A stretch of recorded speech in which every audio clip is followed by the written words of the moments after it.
Olá, boa noite a todas e a todos. 19 horas, vamos começar mais uma live aqui em parceria com a editora Juspod, Dizer o Direito e o meu amigo, professor Leonardo, que acabou de entrar. Seja bem-vindo. Olá, meu amigo. Você me ouve bem aqui? Estou ouvindo perfeitamente. Perfeito, meu amigo. Uma boa noite a você, uma boa noite aos amigos e amigas que acompanham aqui esse encontro. Para mim, e tenho certeza que para a audiência, mais do que especial, prazer aqui, né, estar junto com esse sempre querido e brilhante amigo Márcio. Referência aqui para todos nós, né? O trabalho aí à frente do Dizer o Direito. Então é um prazer imenso estar aqui nesse encontro. Poxa, muito obrigado. O prazer é meu. Eu estava ansioso aqui para o dia que a gente poderia bater esse papo, né? E aí eu queria Demais. mais uma vez cumprimentar a todas e a todos que estão entrando aí, que estão nos assistindo, né? Hoje, né, dando continuidade às nossas lives, né? Sempre eu inicio explicando aqui que essas lives elas são uma forma de agradecer todo o carinho, todo o respaldo, todo o feedback positivo que nós estamos recebendo, né, com a coleção Manuais de Zero Direito. Né? Agora mesmo na promoção de aniversário da editora Juspódio, eu fiquei muito feliz de ver ali vários autores da coleção sendo mencionados como autores pelos quais, né, os nossos leitores têm um carinho especial.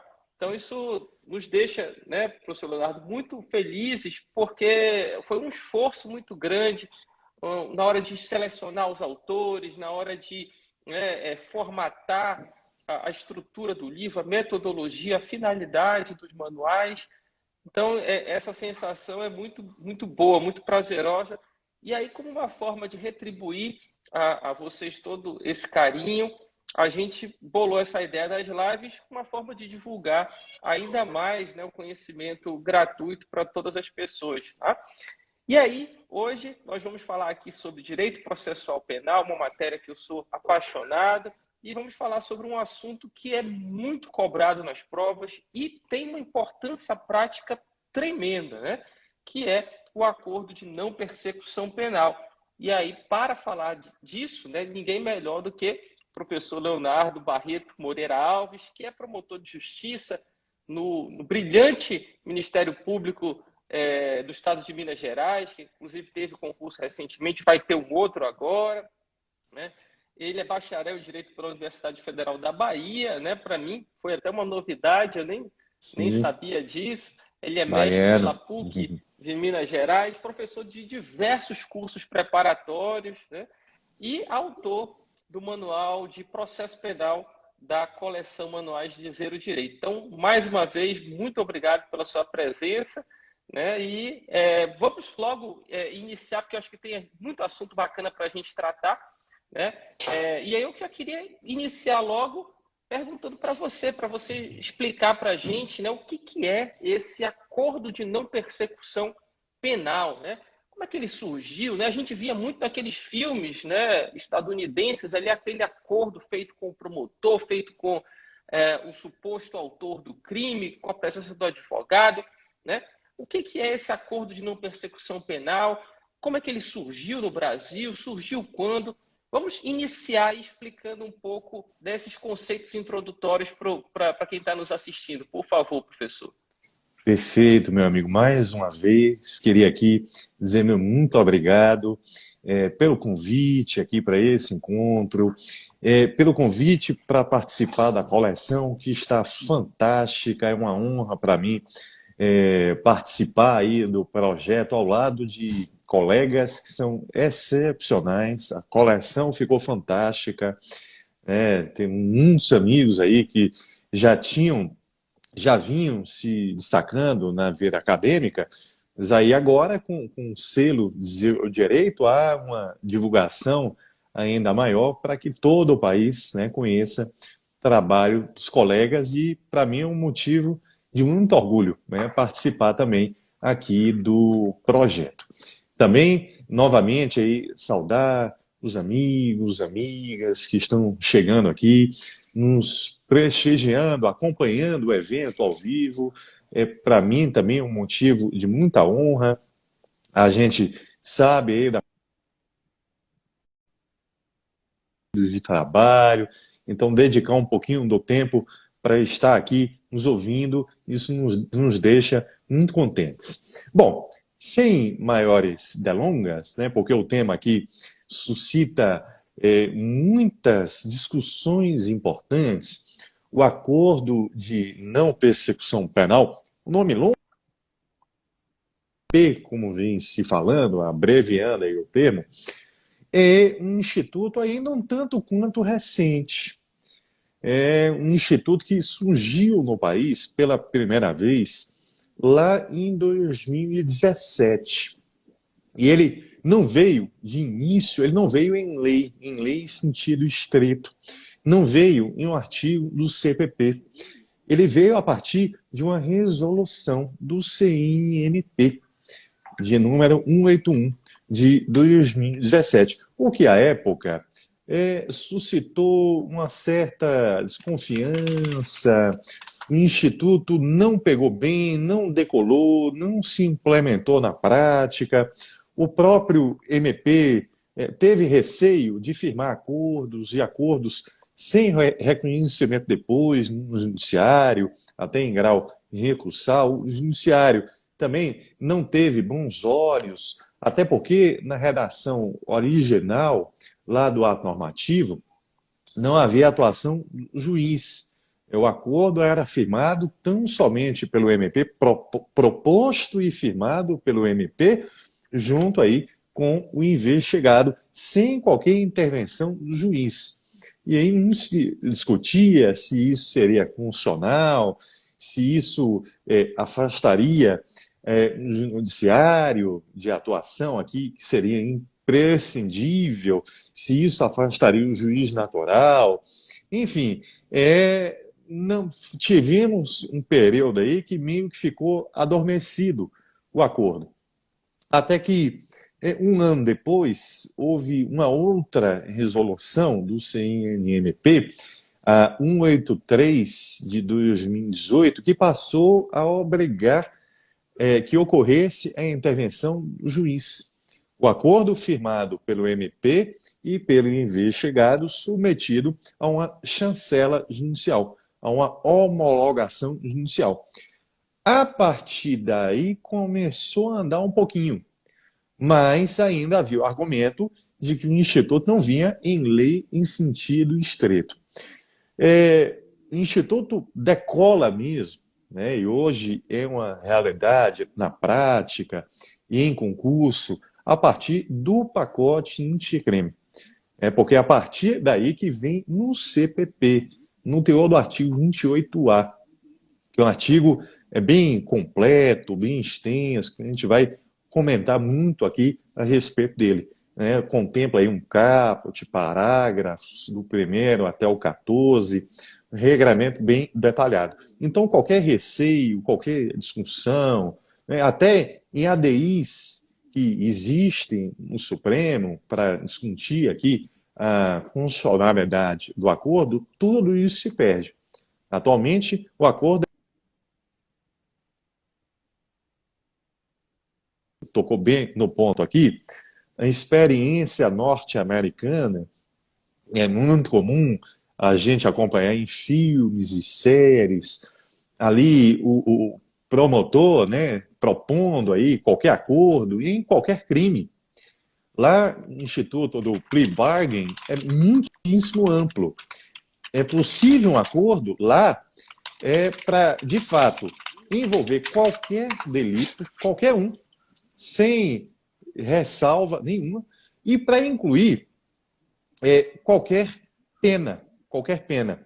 Eu não sei se estão aqui me vendo bem, porque eu acho que a imagem congelou um pouquinho. Tá dando para seguir aqui numa boa? De vez em quando está falhando um pouco, professor, mas eu acho que agora engrenou de novo Firmou aí. mais.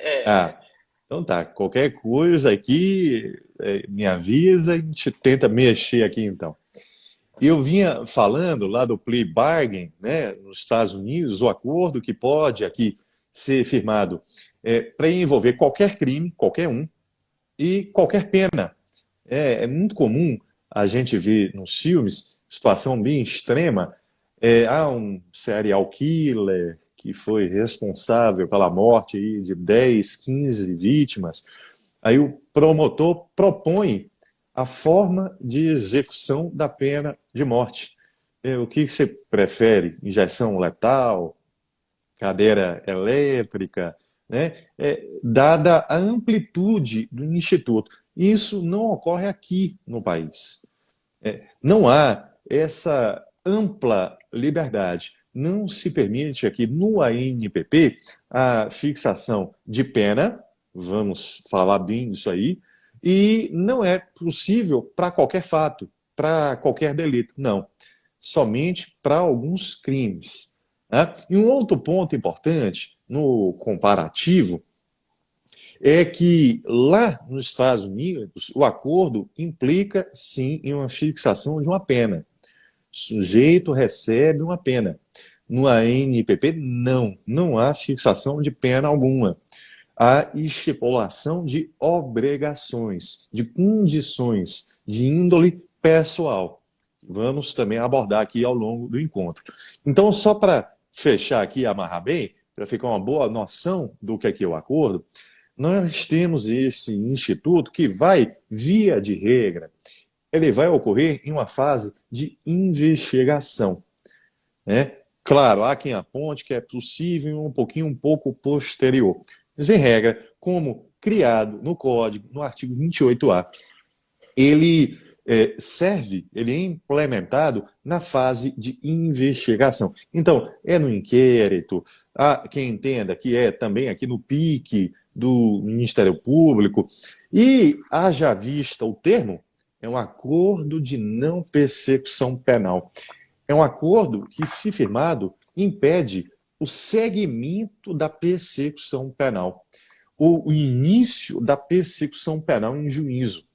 Um acordo feito em investigação que, se cumprido, vai ter como um dos efeitos impedir que o MP inicie a ação e encaminhe a denúncia. E aqui, só para fechar, Márcio e amigos e amigas, não quero me alongar muito, né? Temos muitos pontos, mas é importante também destacar que o Instituto ele se insere bem em um contexto ainda um tanto quanto recente aqui no país, de uma justiça penal consensual, negociada, pactuada, que ganha um peso maior no Brasil a partir da lei do juizado especial criminal. Lá com institutos como transação, suspensão condicional do processo, composição civil dos danos. Depois tivemos aí bem conhecido, no Instituto da Colaboração Premiada, o Acordo de Leniência, e aqui, nessa esteira, é que vem também o ANPP, como um acordo, um consenso de caráter, então, aqui, de negócio jurídico processual, que vai veicular a política criminal do Estado. E aí é bem importante a atuação do MP, que a gente vai abordar bem aqui ao longo do encontro, o MP como órgão que deve propor o acordo. Tá? O acordo, então, é proposto pelo MP, aceito pelo investigado, sempre na companhia do seu defensor técnico. Defesa técnica é aqui já, nesse momento, obrigatória. Uma vez firmado, aí vamos ver que ele deve passar também pela chancela do judiciário. Então, linhas gerais, né, é esse o contexto, é esse o conceito, a origem, a importância do Instituto aqui no país. Perfeito. Vocês viram aí quanto de informação importante, né? Só nessa primeira etapa aí da explanação, e aí vão anotando, né? Peguem um papel, uma caneta, um computador e vão anotando aí esses pontos que serviram até para uma redação, né? Numa prova discursiva ou numa prova oral. Então, o professor contextualizou aí a origem do Instituto, né, tanto no direito comparado como no direito brasileiro, a sucessão das resoluções, depois a introdução formal, né, no CPP, a ideia geral do Instituto, né, esse ponto que ele mencionou da justiça negociada, né, é fundamental para as provas também, fundamental que você, em qualquer dissertação envolvendo a ANPP, mencione isso, né? Então, são muitos pontos que são fundamentais para uma resposta completa, como foi a do professor Leonardo. Né? Eu estava vendo aí, entrou a minha amiga Nath Masson, né? Natália Masson, uma das Que melhores bacana. professoras de direito constitucional do país, que tem um livro Fantástico. excelente, né? Meu respeito, meu carinho por ela, também o Felipe Duque, professor Rafael Cândido, enfim, tanta gente bacana que nos dá aqui a honra das suas presenças, né? Muito honrado. E, Obrigado. e professor, mas aí, o senhor comentou um pouco, você comentou um pouco aí a respeito dos Estados Unidos, lá que é bem amplo, enfim, mas aqui no Brasil, quais são os requisitos para a propositura desse acordo? Perfeito. Bom, atualmente, né, o regramento aí vem no artigo 28 do CPP, sobretudo no artigo 28. Não significa que o que vem em resolução lá do CNMP está prejudicado por completo. Não é isso. Né? O que houver, se houver algum tipo de conflito, aí deve se aplicar o teor do artigo 28, obviamente. Mas, em algum ponto omisso do artigo 28, ainda é possível invocar a resolução, como é o caso da discussão se é cabível acordo ou não na audiência de custódia.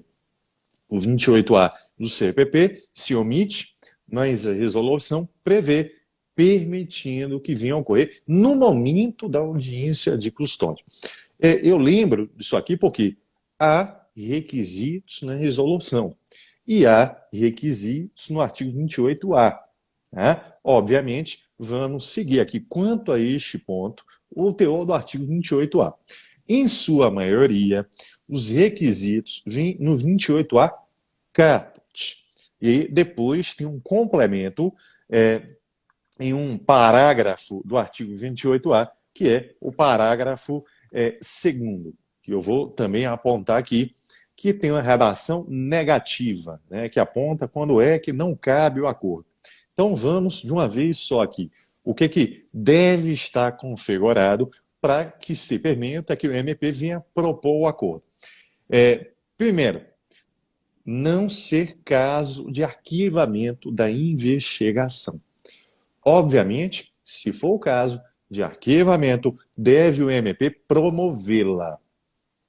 O que temos aqui é tudo formalmente preenchido, tudo formalmente perfeito, para que o MP pudesse já iniciar a ação, encaminhar a denúncia. Mas ao invés de percorrer esse caminho da denúncia, o MP tem a opção de propor esse acordo. Daí porque muito se afirma que o ANPP ele mitiga o princípio da obrigatoriedade da ação penal pública. Por quê? Porque o MP, embora, repito, tenha elementos formais para iniciar a ação, tenha justa causa, condições da ação, pressupostos processuais, o MP deixa de seguir o caminho da ação e vai propor o acordo. Tá? Então, tem que estar tudo perfeito para que o MP possa, em tese, propor a ação, mas prefere seguir o caminho do acordo, não ser caso de arquivamento da investigação. Outro ponto, e aqui é um ponto muito importante, segundo requisito, é a exigência de confissão formal e circunstanciada do investigado. E aqui há uma nota muito peculiar do ANPP. Se impõe a confissão prévia, a confissão formal. E é um ponto de divergência com a transação penal, que é um outro acordo que vem aqui na justiça penal consensual. Né? Porque a transação penal não impõe confissão prévia, nem implica em confissão do fato. Já no ANPP, é obrigatória, é etapa prévia e obrigatória que vem a ocorrer a confissão. E é formal e circunstanciada, o que se entende que deve ser colhida na forma escrita, porque é assim que vem no artigo 28A a forma do ANPP, muito embora eu entenda que é possível invocar o que vinha na resolução 181, que permitia a gravação audiovisual da confissão. Tá? Mas deve haver aqui um rigor formal, uma cautela, para que não haja, no futuro, qualquer discussão se houve ou não houve a confissão, até porque há um expediente aí bem usado na prática pela defesa, que é de firmar o acordo e depois impetrar um HC para tentar trancar ou a investigação ou a ação e anular o acordo. E aí se perder tudo, até aquela confissão que foi feita.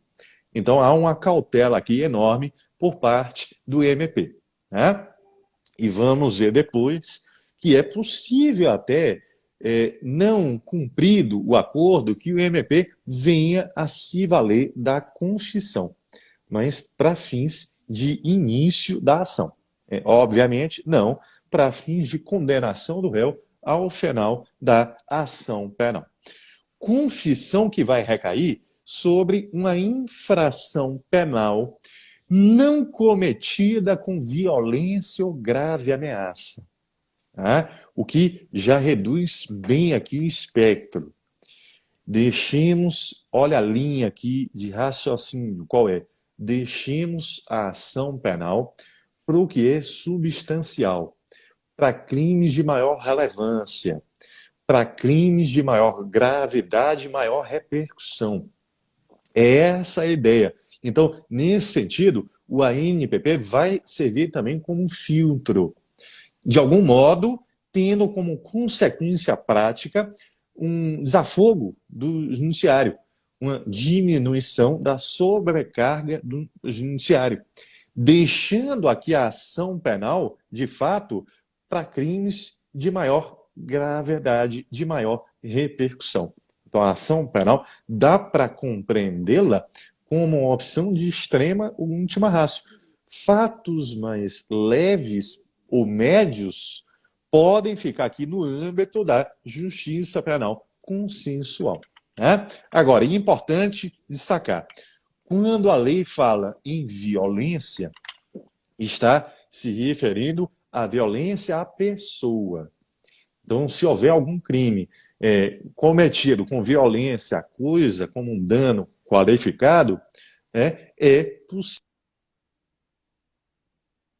disso. E aqui, Márcio, amigos e amigas, tem uma discussão enorme quanto em crime de homicídio culposo. E vamos ver aqui que o patamar de pena é de pena mínima inferior a 4 anos. Professor, em tese, cabível. professor, deu só uma cortadinha, me perdoe aí interrompê-lo, deu só uma cortadinha antes de que você estava falando aí sobre a questão do homicídio, né? Se puder retomar só um pouquinho para todos nós entendermos essa parte, por favor. Me ouve bem agora? Sim? Agora está ok. Joia. Então, dizia, violência, disfunção, se é cabível acordo para o crime de homicídio culposo. Porque vamos ver daqui a pouquinho, é o próximo requisito de pena mínima, que deve ser inferior a 4 anos de prisão. Pena, repito, mínima. Em tese, daria ali para inserir o crime no cabimento do acordo. Mas há quem entenda que houve um crime com violência à pessoa, o que vedaria a concessão deste benefício. Mas há quem entenda também que em homicídio culposo a violência não se dá no resultado, não se dá na ação, e sim no resultado. diferente do que vai ocorrer no crime de homicídio doloso, em que a violência se encontra na ação. E aí há a corrente, né, que vai sustentar que é cabível, então, o ANPP em homicídio culposo, né, levando em conta que há uma violência somente no resultado. E aí, para quem se interessa pelos concursos públicos que vem cobrando o ANPP, é essa segunda corrente que vem caindo, né, de cabimento do acordo em homicídio culposo, tem até enunciado lá do GNC-CRIM, já que a violência se dá no resultado e não na ação. Além disso, um quarto requisito é de a infração ter uma pena mínima, não é máxima, mínima, inferior a 4 anos. Inferior não é igual, é menor do que 4. Bom, e aí, se houver causa especial de aumento de pena ou de diminuição de pena, o parágrafo 1º do artigo 28A nos dá aqui uma informação importante. Incide a causa especial de aumento ou de cômputo da pena mínima. Sim. Agora, a ideia é buscarmos ficar ao máximo dentro do patamar de pena mínima. Vamos tentar ao máximo não extrapolar o patamar de pena mínima de 4 anos. Daí porque, se houver uma causa de aumento, vamos incidir a fração de aumento em seu mínimo. Se houver uma causa especial de diminuição, vamos incidir a fração de diminuição em seu máximo, para que haja o aumento mínimo de pena e a diminuição máxima da pena. Assim também, se houver concurso de crimes, concurso formal, crime continuado também incide a fração de aumento em seu patamar mínimo. É quase Concurso uma teoria da material, melhor hipótese, né, professor? perfeito, perfeito. Complemento aí mais do que oportuno, perfeito. E o concurso material, aí é regrinha já reconhecida, né, para transação, suspensão condicional de soma de penas mínimas. Vem ainda um quinto e último requisito lá no CAT do 28A, que é o acordo ser necessário e suficiente para reprovação e prevenção do crime. Até aqui, eu apontei requisitos que são objetivos. Tem ou não tem. Então, ou o crime tem pena mínima inferior a 4, ou não tem. Ou tem confissão ou não tem. Não tem meio termo. Né? Esse último aqui é um requisito subjetivo. Aí permite uma análise um pouquinho maior, né? Principalmente por parte do MP, enquanto órgão do Estado que veicula a política criminal. E o ANPP tem também essa conotação de implicar em política criminal do Estado. Cabe ao órgão, de forma sempre zelosa, justificada, fundamentada, apontar se, no caso concreto, conforme circunstâncias do crime, do agente, repercussão do fato, enfim, se é recomendável ou não o acordo, se ele é necessário e suficiente para reprovar e prevenir delito. Se entende, vem se entendendo, que aqui não há uma margem muito ampla de atuação do juiz quanto a controle de legalidade do acordo. Claro, repito, sem abusos pelo MP. O papel do juiz, vamos ver, é limitar a atuação abusiva, ilegal, desarrazoada do Ministério Público. Mas, seguindo os ditames da lei, cabe ao MP indicar se é possível ou não acordo, daí porque vem se entendendo que o ANPP não constitui um direito público subjetivo do agente. Não é aqui uma garantia de que, se preencher e aí requisitos objetivos, o MP vai ter que propor o acordo. Né? O MP, e aí na dicção da lei, que fala que o MP poderá propor o acordo, né, se entende que há uma faculdade pelo MP, até porque, cá entre nós, se há acordo, não é dever, não é nada imposto, é algo construído, é algo a ser avaliado por envolvidos no acordo. E não só o MP, também o agente não está obrigado a aceitar nada. Pode abrir mão e assumir o risco de uma ação penal. Bom, no 28AK são esses os requisitos. Agora, o parágrafo 2º aponta quando não é cabível o acordo. Então, vamos ver aqui, aí de uma forma mais breve. Não cabe se couber transação penal. Por quê? Porque o instituto mais benéfico ao agente não implica em confissão de culpa, não resulta em confissão de culpa. Então, entre um e outro, a lei prefere a transação. Não ser ainda o investigado reincidente, né? E aí, lembrando daquele prazo de depuração da reincidência, os 5 anos, após o cumprimento e extinção da pena, o sujeito deixa de ser reincidente, em tese, cabível acordo. Mas um requisito aqui, não deve haver elementos probatórios que indiquem conduta criminal habitual, reiterada ou profissional, exceto se insignificantes as infrações penais pretéritas. E aí, discussão, porque um tanto quanto subjetivo, apontar o que é conduta criminal habitual, reiterada ou profissional. Vem se entendendo que, para fins de vedação do ANPP, a mera existência de inquéritos policiais em andamento não recomenda o acordo. E aí, inquéritos ou até ações em andamento. Não confundam.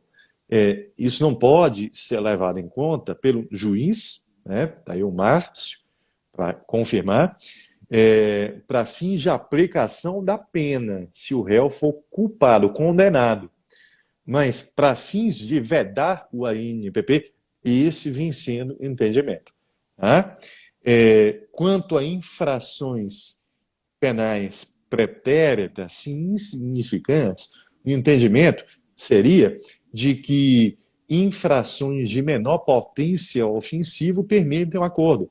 Lá, se são infrações pretéritas, anteriores a esta, para a qual cabível o ANPP. Penúltimo, já encerro, ter sido agente beneficiado nos 5 anos anteriores ao cometimento da infração em ANPP, transação penal ou suspensão condicional do processo, e é para este fim apenas que é registrado o acordo. Não há aqui qualquer registro para fins de condenação, maus antecedentes, reincidência, não há, né? Mas para que haja um controle sobre a celebração de um só acordo a cada 5 anos, deve ser feito o registro. E, por fim, Márcio e amigos e amigas, não cabe no contexto da Lei Maria da Penha. Se houver, então, violência doméstica e familiar contra a mulher. Perfeito. Esse aí, pessoal, né, tanto que o professor Leonardo levou um pouco mais de tempo respondendo essa pergunta, é porque esse é o fundamento principal que tem sido cobrado nas próprias, né? Ou seja, a discussão quanto aos requisitos do ANPP. Então, se você, né, por exemplo, está estudando, está fazendo uma revisão, se concentre muito nisso, né? E se concentre, inclusive, na literalidade do código, né? Por exemplo, uma armadilha que o examinador tem cobrado muito é essa questão da pena mínima, né? A pena mínima não é igual ou inferior a 4 anos, como o professor Leonardo colocou, mas ela é apenas inferior a 4 anos. Né? Isso já vi vários bons candidatos, né, errarem essa questão, né, assim como os requisitos, inclusive esses requisitos negativos, como esse último foi mencionado agora, de não caber, né, no âmbito da Lei Maria da Penha. Então, esse ponto é fundamental e é um ponto que, se você lê e relê o artigo 28A, você acerta aí a maioria das questões. O professor Leonardo comentou, logo no início, que as condições que o autor, o suposto autor do fato, se obriga a cumprir, eles não têm natureza jurídica de pena. Né? Então, a gente, ao contrário, por exemplo, de outros ordenamentos, não pode falar que ele está cumprindo uma pena. O conceito, né, a terminologia que o Código utiliza é de condições. E aí eu queria que o professor Leonardo explicasse para a gente quais são essas condições que podem ser contempladas no acordo, quais são essas condições que o suposto autor do fato pode ser obrigado a cumprir. E só antes de eu passar a palavra, professor, mandar um abraço aí para o professor Eduardo dos Santos, né, nosso autor que de Direito bacana. Constitucional, que também nos deu a presença aí. Que honra. E também o professor Jailton, né? O professor Jailton já iniciou na última live uma polêmica aqui, professor, que ele disse que processo civil é melhor que processo penal, né? Mas no final eu quero a sua opinião sobre isso aí, sobre essa polêmica, né? Mas nós vamos tratar aqui sobre as condições que são contempladas no acordo. Bom piadista, o colega, o amigo. Ele sabe da verdade qual é. Bom, o ANPP tem também uma conotação de instituto despenalizador. Ele vai envolver a aplicação daquilo que não é pena. Ao contrário, repito, do que eu falei aqui no início do encontro, do que vale em uns ordenamentos. É o caso da realidade norte-americana, o plea bargain. Envolve pena. O sujeito recebe pena e vai ter que cumprir pena. Aqui, não há pena. Como falou bem aqui o Márcio, na dicção da lei, o que há são condições ou obrigações de caráter pessoal, que vem lá no próprio CAT do 28A, incisos de 1 a 5. E aí, antes, eu queria aqui falar um pouquinho de um termo que vem ali antes dos incisos, de que as condições vão ser ajustadas cumulativa e alternativamente. O que é uma ideia, em tese, contraditória. É alternativa, é cumulativa, e aí? É um ou outro, é um e outro? Há uma discussão, e até hoje.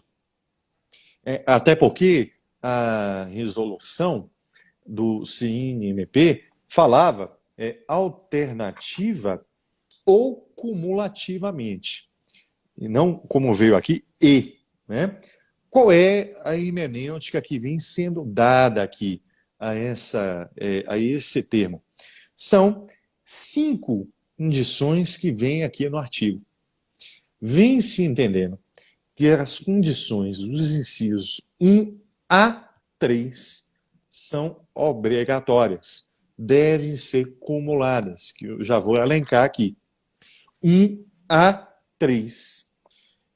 Então, são fixadas cumulativamente 1 a 3. Alternativamente com 4 ou 5.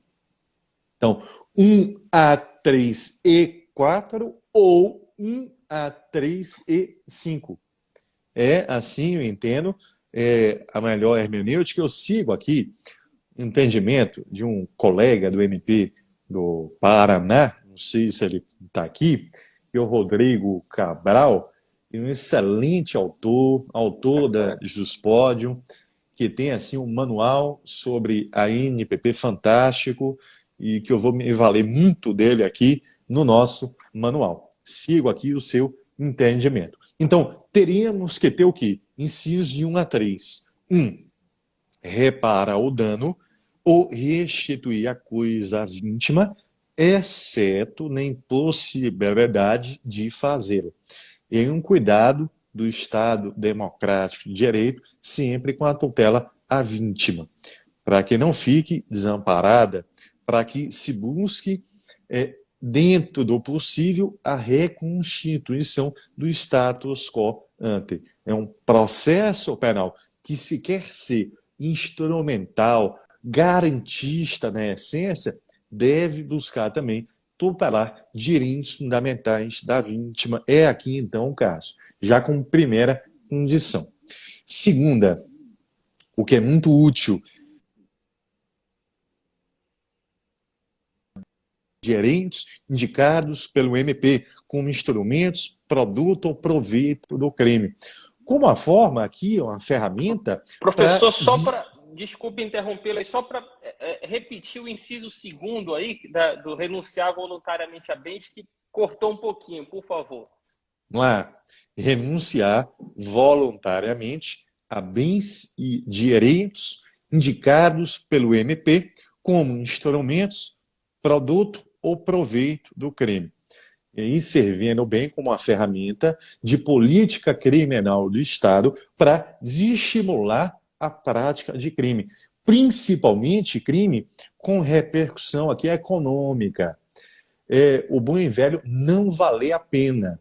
O sujeito saber que não vai ter aqui o proveito que se espera do crime.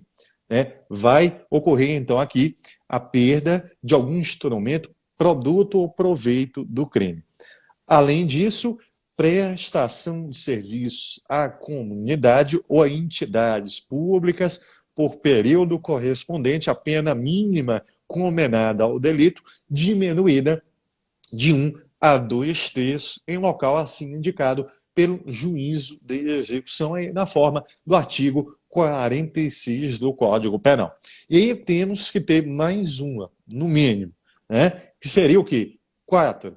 Pagar prestação pecuniária, assim estipulada nos termos do artigo 45 do CP, a entidade pública ou de interesse social, assim indicada pelo juízo de execução, que tenha preferencialmente como função proteger bens jurídicos iguais ou semelhantes aos aparentemente lesados pelo delito. E a 5ª, cumprir por prazo determinado outra condição indicada pelo MP, desde que proporcional e compatível com a infração penal imputada, o que se abre aqui um bom leque que o MP deve usar sempre de forma comedida, de forma razoável, de forma proporcional ao fato e ao objetivo que pretende com a medida.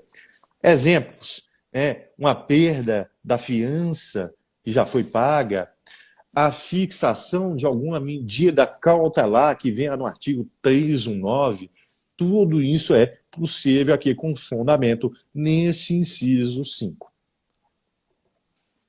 Perfeito. Muito bom. Então, a gente viu aí essas condições, que devem ser cumpridas, não falem, em pena, porque não estamos falando de pena aqui. E aí eu queria entender um pouco o que acontece, se o agente cumpre o acordo. Então, vamos dizer que o agente aceita, o Ministério Público aceita, ofereceu, o agente aceita o acordo e ele cumpre o acordo. E, por outro lado, queria que você explicasse também para a gente o que acontece se ele descumprir o acordo. Quais são as consequências para cada uma dessas situações? Perfeito. Cumprimento do acordo vai levar à extinção da punibilidade, o que é uma decisão de mérito. Decisão que, portanto, tem um poder de formar coisa julgada material. Aqui houve, para o agente, houve um avanço em relação ao que vinha lá na resolução do CNMP. À época, se falava em um arquivamento da investigação. Aqui portanto, extinção da punibilidade, se impede uma ação penal para imputar aquele fato que foi alvo do acordo. Então, não se permite o segmento da persecução penal. Já, se houver o descumprimento do acordo, deve o membro do MP comunicar o descumprimento ao juízo competente e há uma discussão se seria um juízo que homologou o acordo ou o juízo de execução penal, que é quem fiscaliza o cumprimento do acordo, prevalece que seria um juízo de execução. Então, o membro do MP informa ao juízo de execução que houve descumprimento do acordo. A partir dali, o acordo é rescindido. Há a rescisão do acordo. E, em seguida, o MP deve oferecer a denúncia. É muito importante destacar que não vai correr prescrição enquanto não cumprido ou não rescindido o ANPP. O pacote anticrime inseriu isso lá no artigo 116 do Código Penal, em seu inciso 4. E aí, também pelo descumprimento, o membro do MP ele pode levar em conta a confissão que foi feita, mas para fins de encaminhamento da denúncia, preenchimento da justa causa, início da ação, não, obviamente, para fins de condenação do réu ao final da ação, pode ainda deixar de propor a suspensão condicional do processo, levando em conta aqui o descumprimento do acordo, o agente não mereceria aqui, né, confiança de que estaria apto a participar da justiça penal consensual. Então, não seria o caso, se o MP assim entender, de propor esse segundo acordo. Tá? Vamos ter, então, o início da ação, o segmento da persecução penal, agora em juízo. Perfeito, né? Queria mandar um abraço para minha amiga Martina Correia, também, que tem um excelente livro em Direito Processual Penal em Tabelas. Em tabelas, né, fantástico. Recentemente, né? Muito bom. Muito obrigado pela sua presença.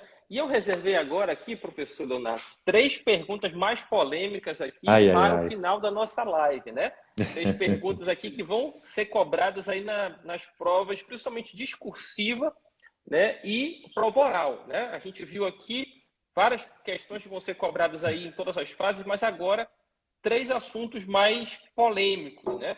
E o primeiro deles é o seguinte: é cabível o ANPP em processos já em andamento? Super polêmica em doutrina no Supremo, STJ. Nós temos aqui uma corrente que vem preponderando, mas que não é única, né? Tem vários posicionamentos. Há quem entenda radicalmente que não, né? Só cabe investigação, ponto. Já quem entenda que sim, que é possível. E aí dá para afirmar o quê? Prepondera a corrente que sustenta que cabe. Tá, ok. Mas aí vem um segundo passo. Cabe até que momento? Aí também tem uma opção para tudo que é lado, né? Há quem entenda que cabe, e eu falo há quem entenda, não é só em doutrina. Instituições, exemplo aqui, puxando para o MP, né? Cada MP de cada estado vem aqui baixando ato normativo, enunciado, orientando seus membros. Aí, Conselho Superior, a Procuradoria Geral, a Corregedoria também. Então, há quem entenda, não, cabe até o oferecimento da denúncia, não, é até o recebimento da denúncia, é até o início da instrução probatória, até a colheita do primeiro depoimento em juízo. Ah, não, é até a sentença, não, é até transitar em julgado. Prepondera, no momento, entendimento que é cabível até o recebimento da denúncia. E aí, para quem se prepara para concurso, não confundam, porque tem uma discussão semelhante lá no estelionato. Se é imposta a representação do ofendido para um fato anterior ao advento do pacote anticrime. A maioria afirma que é imposta até o oferecimento da denúncia.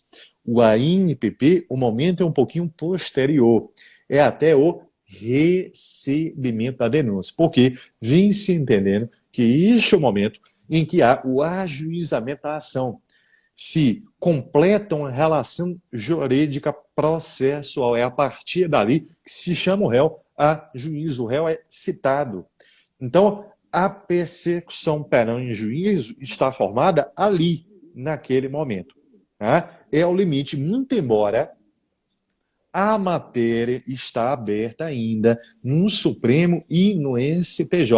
O Supremo chegou até a firmar a tese lá pela primeira turma do STF. Afirmou: o ANPP aplica-se a fatos ocorridos antes do pacote anticrime, desde que não recebida a denúncia. Tá? Isso ainda, alguns feitos no Supremo estão até suspensos, aguardando uma definição disso aí.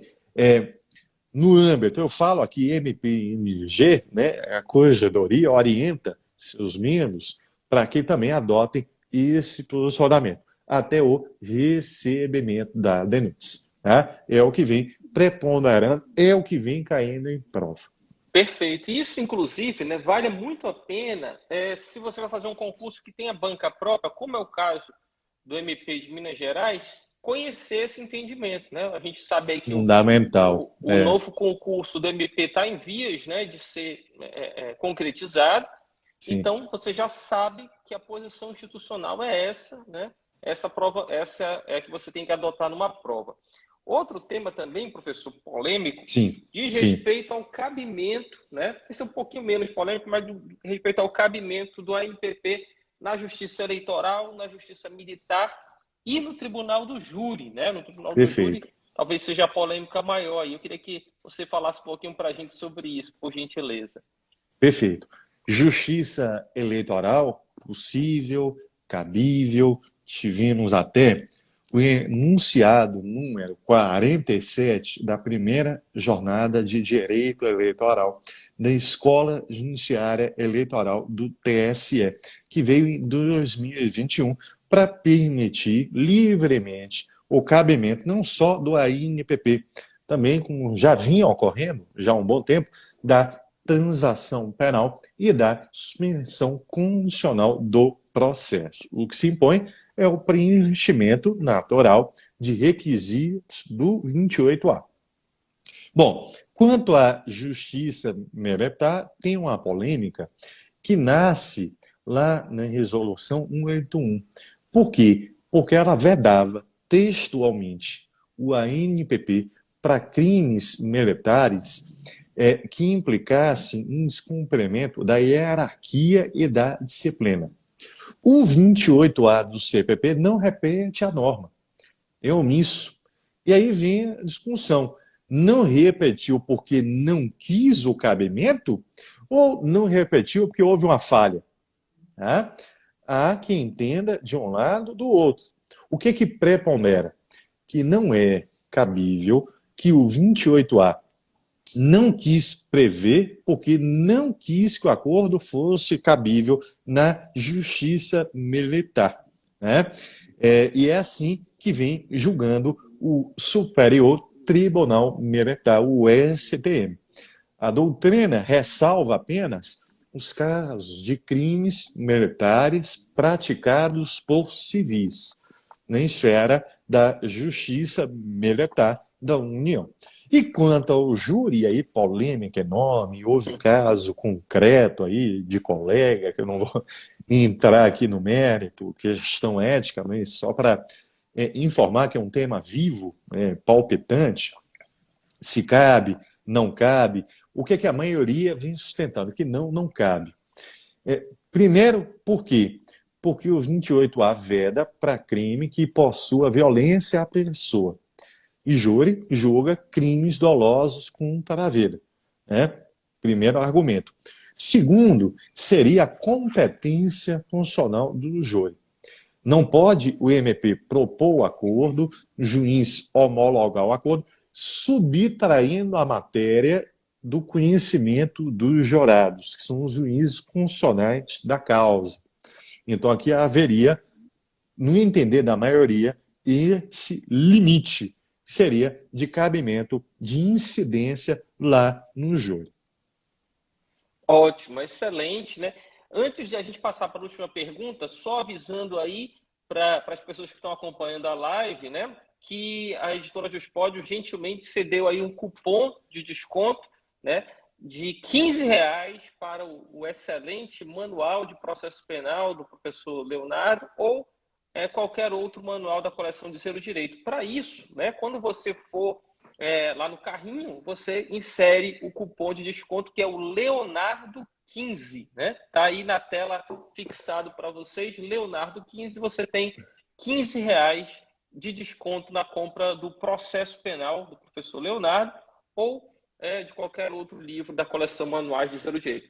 Professor, estamos com o tempo bem estourado, mas Vamos lá. um tema que a gente não pode deixar de falar é o seguinte, né?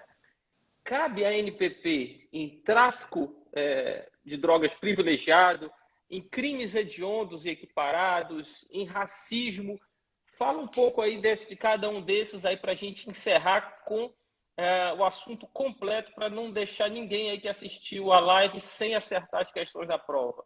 Perfeito, um tema bom demais para cair em uma prova aberta, oral, temática está em aberto, né? E não há propriamente uma resposta pronta. O que é que há? Vimos aqui do 28A caput requisitos, em sua maioria objetivos, tem ou não tem, né? E aquele único subjetivo de o MP avaliar se o acordo é necessário e suficiente para prevenir e reprimir o crime. Né? Esses delitos que você mencionou podem preencher requisitos ou objetivos. Exemplo marcante, o tráfico privilegiado, sim, a pena vai ficar ali abaixo de 4 anos. E o tráfico, lembrando, não é crime hediondo nem equiparado a hediondo. Né? Então, em tese, requisitos ou objetivos estão preenchidos. Agora, é cabível? Não dá para cravar de antemão, sempre. Olha, em qualquer caso, sim, tem lugar. A resposta fica sempre para o caso concreto, conforme o MP aqui avalie se é recomendável o acordo ou não. Se o MP deixa de propor o acordo, deve justificar o porquê, deve indicar os motivos na cota ministerial. E aí o artigo 28A, parágrafo 14, permite que o investigado, por meio do juiz, provoque instância de revisão ministerial para que delibere se é caso de acordo ou não. Uma forma de controlar essa atuação do MP não pode ser arbitrária. Assim também para os outros delitos. Exemplo de crime hediondo, crime equiparado. Tem crime hediondo no Estatuto do Desarmamento, lá no artigo 16, a pena mínima fica abaixo de 4. Né? E aí, o tráfico de drogas como crime equiparado ao hediondo, em tese, pode ocorrer o preenchimento de requisitos ou objetivos, mas o subjetivo é que vai responder se é cabível o acordo ou não. Racismo, e aí também pela equiparação que o Supremo fez de injúria racial com racismo, também entra aqui a discussão e a pena de injúria racial é a mínima, é de 1 ano, né? Até também crimes de homofobia, transfobia, enfim, equiparados ali ao racismo, a discussão é a mesma. Tá, preencheu o requisito objetivo. Ok, isso significa que é cabível o acordo? Nem sempre. Deixemos a resposta para o caso concreto, para este requisito subjetivo a ser avaliado com rigor, com prudência, com fundamento pelo MP. Perfeito, isso mesmo. Né? Agora, o interessante é que, no caso, acho que desses aí que eu mencionei, aquele que é mais aceito assim, pela jurisprudência, eu vejo pela própria Câmara de Coordenação e Revisão do MPF, é o Sim, de tráfico privilegiado. Né? sim, Tráfico sim. privilegiado, cada vez mais, né, tem recebido um tratamento menos, né, rigoroso por parte da jurisprudência, mas de resto realmente Isso, tem que ser perfeito. analisado A no perna caso fica concreto. bem abaixo, não é isso, Márcio? Lá do Isso, patamar. exatamente. Não é crime equiparado, é hediondo, então há assim, um entendimento mais flexível, né? Perfeito. Exatamente. Bem, professor, tinha ainda muita coisa para a gente conversar aqui, estava muito agradável o papo. Infelizmente, né, acabou o nosso tempo, mas eu queria agradecer todas as pessoas que participaram e agradecer principalmente a você, né, que se disponibilizou aí a perder esse tempo de convivência com a sua família, de descanso, né, para nos brindar aí com essa aula. Muito obrigado. Eu queria deixar aqui a palavra para você fazer suas considerações finais. Então, obrigado aí, Márcio, mais uma vez, pelo convite, pela confiança. Para mim aqui foi uma honra, um prazer. Eu até falei ontem, e não exagerei de forma alguma no Twitter, que aqui estou realizando um sonho acadêmico. Quem não é fã do Márcio, quem não é fã do Zeu Direito, e não é só aqui o concurseiro, de forma alguma, é também o autor, é também o profissional da área, né, o advogado, procurador, enfim, delegado, o seu trabalho é referência aí para qualquer profissional da área. Então é uma honra muito grande integrar projeto ao lado aí de amigos como Jailton, Eduardo e outros, né? E também aqui foi um motivo de muita alegria falar um pouquinho de um tema tão relevante, ainda tão atual, que vem caindo tanto em prova, para uma audiência sempre muito qualificada. São os amigos e amigas aqui da Juspódio. Então, fica meu muito obrigado. Também sei da dificuldade aí de horário, rotina, estudo, trabalho, família. Vocês que dedicaram aí um pouquinho do tempo de vocês. Espero que eu tenha contribuído de alguma forma com a discussão do tema, com a atualização, com o aprofundamento dos estudos. E fico aqui à disposição de vocês, por meio aqui da Gispod, por meio também dos nossos contatos aqui em redes sociais, no Instagram. É sempre um prazer e eu sempre retorno, sempre respondo qualquer mensagem que me é encaminhada. Tá? Então podem aqui entrar em contato, seguirmos com essa interatividade que vai ser um prazer enorme para mim. Que ótimo. E aí sigam o Leonardo nas redes sociais aí. Se você não sabe, lá no meu último post tem lá ele marcado, né? Sigam ele porque dá sempre excelentes dicas, novidades, inclusive do concurso do MP de Minas Gerais que Vem está aí. aí, né, na fila para sair e o professor Leonardo pode contribuir muito na sua preparação. Mais uma vez, muito obrigado a todas e a todos que nos acompanharam. Bom descanso para quem vai agora dar uma descansada, para quem vai continuar estudando também, bons estudos. Continuem lutando, batalhando para realizarem seus sonhos. Um abração, até a próxima terça-feira que vem. Professor Luciano Lima Figueiredo falando sobre regime de Perdi. bens e direito civil. Um abraço, pessoal. Valeu, Obrigado. obrigado, boa noite, um abraço, tchau, tchau.